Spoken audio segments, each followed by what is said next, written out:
नमस्कार दर्शकों, आज मैं आपको सुनाने जा रही हूँ माघ शुक्ल पक्ष की संपूर्ण फल देने वाली विनायक जी की कहानी। एक बार महादेव जी माघ मास में गंगा स्नान के लिए गए।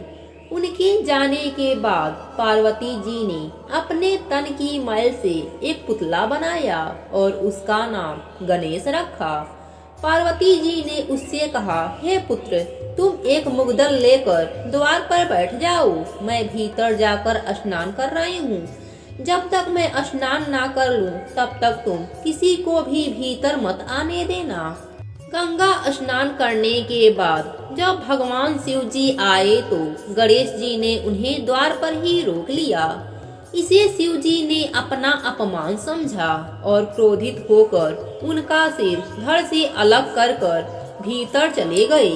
पार्वती जी उन्हें नाराज देखकर समझी कि भोजन में विलंब होने के कारण महादेव जी नाराज हैं। इसलिए उन्होंने तत्काल 2 थाली में भोजन परोसकर शिव जी को बुलाया। तब दूसरा थाली देखकर तनिक आश्चर्यचकित होकर शिव जी ने पूछा, यह दूसरा थाल किसके लिए है? पार्वती जी बोली, पुत्र गणेश के लिए, जो बाहर द्वार पर पहरा दे रहा है। इस बात को सुनकर शिव जी और अधिक आश्चर्यचकित हुए। तुम्हारा पुत्र पहरा दे रहा है? हाँ नाथ, आपने उसे देखा नहीं? देखा तो था, किंतु मैंने उसे रोके जाने पर उसे दंड दे दिया। यह सुनकर पार्वती जी बहुत दुखी हुई। वह विलाप करने लगी। तब पार्वती जी को प्रसन्न करने के लिए भगवान शिव ने एक हाथी के बच्चे का शीश काटकर बालक के धड़ में जोड़ दिया।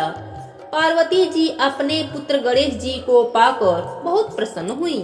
उन्होंने पति तथा पुत्र को भोजन करा के बाद में स्वयं भोजन ग्रहण किया। यह घटना माघ मास शुक्ल पक्ष चतुर्थी को हुई थी। इसलिए यह तिथि पुण्य पर्व गणेश चतुर्थी के रूप में मनाई जाती है। दूसरी कथा इस प्रकार है।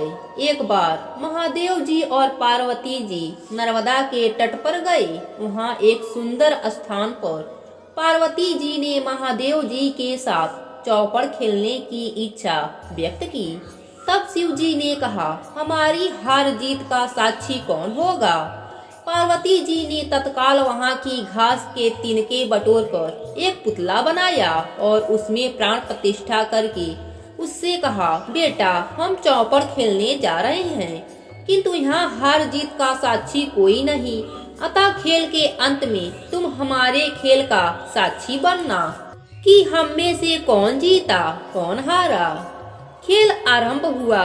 देव योग से तीनों बार पार्वती जी ही जीती। अंत में बालक से हार जीत का निर्णय कराया गया तो उसने महादेव जी को विजयी बताया। परिणाम स्वरूप पार्वती जी ने क्रोधित होकर उसे लंगड़ा होने और वहीं कीचड़ में दबा रहने का श्राप दे दिया।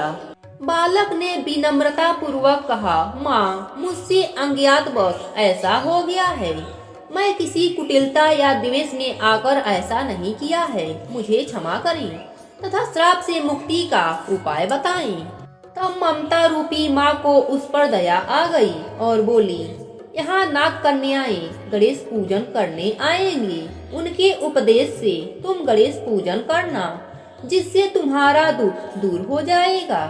इतना कहकर माता कैलाश पर्वत पर चली गयी। 1 वर्ष बाद वहाँ नाग कन्याएं पूजन के लिए आईं। नाग कन्याओं ने गणेश पूजन करके उस बालक को भी व्रत की विधि बताई। उसके बाद बालक ने गणेश जी का व्रत किया। तब गणेश जी ने उसे दर्शन देकर कहा, मैं तुम्हारे व्रत से प्रसन्न हूँ, वर मांगो। बालक बोला, भगवान, मेरे पाँव में इतनी शक्ति दे दो कि मैं कैलाश पर्वत पर अपने माता पिता के पास पहुँच सकूं और वह मुझ पर प्रसन्न हो जाएं। गणेश जी तथास्तु कह के अंतर ध्यान हो गए। बालक भगवान शिव जी के चरणों में पहुँच गया। शिव जी ने उससे वहाँ पर पहुँचने के साधन के बारे में पूछा। तब बालक ने सारी कथा शिव जी को सुना दिया। उधर उसी दिन से अप्रसन्न होकर पार्वती जी शिव जी से विमुख हो गईं। उसके बाद भगवान शंकर ने भी बालक के तरह श्री गणेश जी का व्रत किया, जिसके प्रभाव से पार्वती जी के मन में महादेव जी से मिलने की इच्छा जागृत हो गई। वह शीघ्र ही कैलाश पर्वत पर आ पहुंची। वहां आकर पार्वती जी ने शिव जी से पूछा, भगवान, आपने ऐसा कौन सा उपाय किया जिसके फलस्वरूप मैं आपके पास भागी भागी आ गई। शिव जी ने गणेश व्रत का इतिहास माता से बताया। तब पार्वती जी ने अपने पुत्र से मिलने की इच्छा से 21-21 की संख्या में डूबा तथा लड्डुओं से गणेश जी का पूजन किया। गणेश जी की कृपा से कार्तिकेय जी स्वयं ही पार्वती जी से मिलने आ गए। उन्होंने भी मां के मुख से इस व्रत का महात्म्य सुनकर व्रत किया। कार्तिकेय जी ने इस व्रत की महिमा विश्वामित्र जी से बताया। विश्वामित्र जी ने व्रत करके गणेश जी से जन्म मृत्यु से मुक्त होकर ब्रह्म ऋषि होने का वर मांगा।